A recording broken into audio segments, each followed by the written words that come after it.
evening. We are now nearly 4 weeks into the federal government shutdown, a crisis that has become the second longest in modern U.S. Approximately 900,000 federal employees have been officially furloughed, sent home without pay.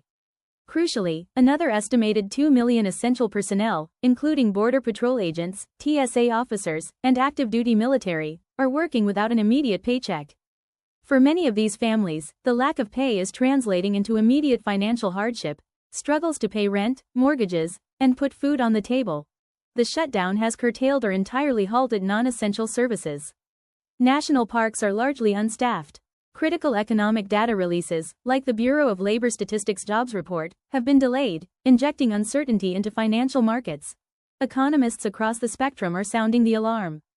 Major financial institutions estimate that each week the shutdown continues shaves off roughly 0.1 to 0.2 percentage points from the annualized U.S. GDP growth rate.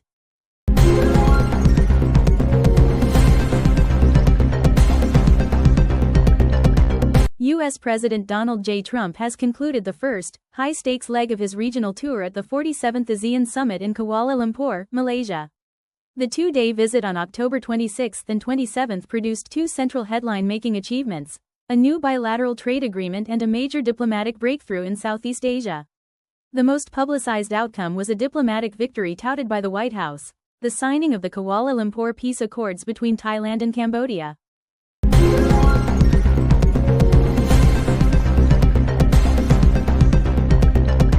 Now, the most recent statement came on Monday, October 27, 2025, while speaking to journalists aboard Air Force One, in response to Russian President Vladimir Putin's boast about the successful test of the nuclear-powered Burevestnik missile. President Trump's words about having a nuclear submarine off Russia's coast were, "They know we have a nuclear submarine, the greatest in the world, right off their shore. It doesn't have to go 8,000 miles. We're not playing games with them, and they're not playing games with us either. We test missiles all the time." He also added the rebuke to Putin: "I don't think it's an appropriate thing for Putin to be saying either, by the way. You ought to get the war ended. A war that should have taken 1 week is now in its soon-to-be 4th year. That's what you ought to do instead of testing missiles."